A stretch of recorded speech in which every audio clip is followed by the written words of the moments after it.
सो ये हमारी basic formula की लिस्ट थी। अभी हम लोग देखेंगे एक एक प्रॉपर्टीज। तो बेसिक जो प्रॉपर्टी है वो है linearity property. Linearity property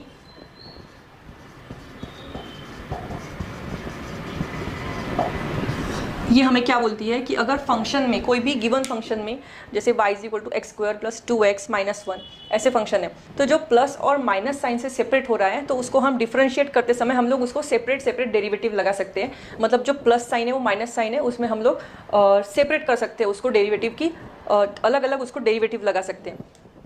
for example y = e⁴a sin x + x² - cos x। अभी एक फंक्शन दिया है y is the function of x। हमारी जो भी प्रॉब्लम हम लोग जो पढ़ेंगे तीनों लेक्चर में, that will be y is the function of x, based on y is the function of x। सो यहाँ पे y कांस्टेंट नहीं है और x भी कांस्टेंट नहीं है, बची हुई सारे नंबर्स, सारे अल्फ़ाबेट्स क्या है हमारे लिए कांस्टेंट रहेंगे। तो जैसे मैंने कहा कि कांस्टेंट का डेरिवेटिव क्या रहता है, 0 रहता है। लेकिन इस केस में e⁴a का डेरिवेटिव सेपरेट क्योंकि मल्टीप्लिकेशन में इसके साथ कौन सी टर्म है, x की टर्म है, तो इसका डेरिवेटिव 0 नहीं होगा अनटिल एंड अनलेस उसके मल्टीप्लिकेशन में x की टर्म है, या डिवीजन में x की टर्म है, या पावर में x की टर्म है, हम लोग उसका डेरिवेटिव 0 नहीं कर सकते। ठीक है, तो ये हो जाएगा। अगर मैं यहाँ पे लिखती हूँ differentiating both sides with respect to x, तो हमको डिफरेंशिएट करना है विथ रिस्पेक्ट टू x, तो y बिकम्स dy/dx। हमेशा ध्यान में रखना y की जो डेरिवेटिव है वो y का डेरिवेटिव dy/dx ही लिखना है। और हम लोग इसको देखेंगे, ये आपको अच्छे से पता चलेगा जो सेकंड या थर्ड लेक्चर में रहेगा इम्प्लिसिट फंक्शन में आपको अच्छे से पता चलेगा y the derivative of y is dy/dx। So just अभी लीनियरिटी प्रॉपर्टी और चेन रूल के लिए इतना ध्यान में रखिए कि डिफरेंशिएट करते समय y की जगह पे लिखना है dy/dx, राइट। अभी ये जो फंक्शन है कि e⁴a, ये क्या हो गया, कांस्टेंट हो गया, तो मैं उसको e⁴a लिखूंगी और फिर कांस्टेंट बाहर निकाल के ब्रैकेट में इस sin x को डाल दूंगी, ddx ऑफ sin x और plus ddx of x² minus ddx of cos x। तो बेसिकली लीनियरिटी प्रॉपर्टी यही कहती है कि जब जब प्लस और माइनस साइंस बीच में आएंगी हम लोग उसको सेपरेट डेरिवेटिव लगा सकते हैं। बस यही है लीनियरिटी प्रॉपर्टी, जो बहुत बेसिक प्रॉपर्टी है। e⁴a रहेगा। sin x का डेरिवेटिव हमारा क्या है, cos x, यहाँ पे हो जाएगा cos x प्लस x² को कौन सा फॉर्मूला अप्लाई करेंगे हम लोग, x⁴n का, which is nx⁴n - 1, nx⁴n - 1, 2 - 1 is 1, so no need to write 1 here। cos x का derivative minus sin x, so the final answer we get is, after simplification we get e⁴a cos x plus 2x and minus becomes plus sin x। तो ये एक basic example था linearity property का। और कुछ examples देखते हैं एक दो हम लोग, जिससे आपको लीनियरिटी प्रॉपर्टी अच्छे से समझ जाएगी। और फिर सबसे इंपॉर्टेंट प्रॉपर्टी पे जंप करेंगे इस लेक्चर की, that is chain rule. y is equal to x⁴a plus a⁴x plus a⁴a plus e⁴x plus e⁴a plus 1/x⁴a। तो यहाँ पे सिंपल प्लस साइन से सब सेपरेट दिया हुआ है, उसको हम सेपरेट डेरिवेटिव लगा सकते हैं। Again writing here differentiating both sides with respect to x, y will become dy/dx।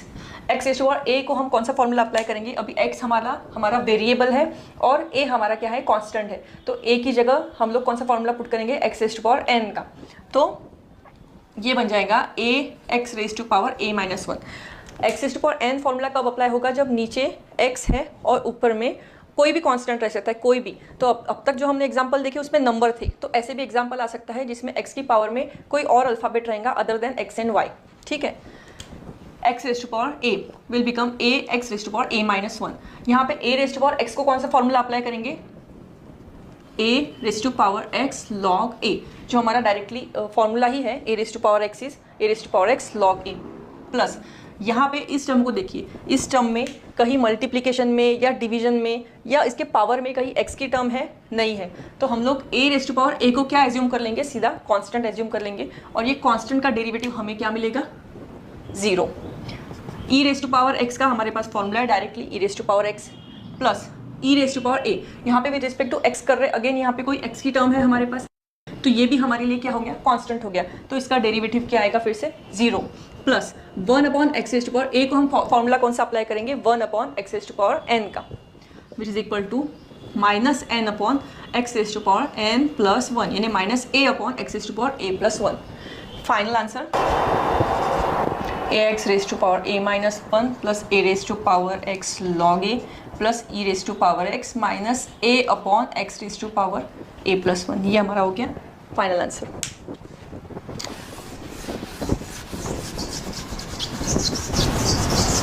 y is equal to root x into x square. इसमें ना लीनियरिटी प्रॉपर्टी लगी है ना यहाँ पे कोई और प्रॉपर्टी लगेगी, क्योंकि यहाँ पे सीधा सीधा रूट एक्स है और एक्स स्क्वायर है. इसको हमको सिर्फ सिंप्लीफाई करने के लिए बोला गया है, मतलब ये थोड़ा डिफरेंट प्रॉब्लम है. सिर्फ आपको दिमाग लगाना है कि रूट एक्स को हम क्या लिख सकते हैं, एक्स रेज टू पावर 1/2. मतलब बेसिकली हमको डेरिवेटिव अप्लाई करने के पहले उसको सिंप्लीफाई कर लेना है, उसके बाद में उसको फॉर्मूला अप्लाई करना है. तो x raise to power 1/2 into x square, basis same है तो दोनों के लॉज ऑफ इंडाइसिस लगा के x raise to power m into x raise to power n is x raise to power m plus n. ये आपको पता होगा लॉज ऑफ इंडाइसिस में है. तो y becomes x raise to power half plus 2. जब मल्टीप्लीकेशन होता है तो पावर की क्या हो जाता है, एडिशन हो जाती है. y is equal to x to the power 5/2. तो ये हमें फाइनल आंसर मिला किसका, y का, सिंप्लीफाई करके. बाद में हम अप्लाई करेंगे इसको डेरिवेटिव. सो यहाँ पे लिखेंगे differentiating both sides with respect to x. दोनों तरफ डिफ्रेंशिएशन लगाया, ये हो जाएगा dy/dx is equal to 5/2 x raise to power 5/2 minus 1. यहाँ पे हमने फॉर्मूला कौन सा अप्लाई किया है, x raise to power n का, n x raise to power n minus 1. So we get here 5/2 x to the power 3/2. ऐसे हमको सिंप्लीफाई करके आंसर निकालना है. इसमें लीनियरिटी प्रॉपर्टी का यूज़ नहीं हुआ, ऐसे भी आ सकता है प्रॉब्लम जिसमें लॉज ऑफ इंडाइसिस का यूज़ होगा. Then fourth problem, y is equal to 2 cos inverse of x minus 2 sin inverse of x. अगर मैं दोनों तरफ डिफ्रेंशिएशन करती हूँ, directly differentiating both sides, dy/dx equal to 2 constant है, हमने उसको बाहर निकाल लिया. cos इनवर्स ऑफ x का हमारे पास फॉर्मूला है minus 1 upon under root of 1 minus x square minus 2. Sine inverse of x का हमारे पास फॉर्मूला है 1 upon under root of 1 minus x square. ये हो गया minus 2 upon under root of 1 minus x square minus 2 upon under root of 1 minus x square. यहाँ पे formula put करना मेन है, उसके बाद में हम जो कर रहे हैं वो बेसिक सिंप्लीफिकेशन है. बस डेरिवेटिव यहीं तक खत्म हो गया. बेसिकली फॉर्मूला अप्लाई करना, डेरिवेटिव अप्लाई करना यहीं पे खत्म हो गया है. बाकी जो हम करते हैं वो सिंप्लीफिकेशन है. तो दोनों के डिनोमिनेटर सेम है, न्यूमरेटर ऐड हो जाएंगे, -4 under root of 1 minus x square. ये हो गया इसका सिंप्लीफाइड आंसर.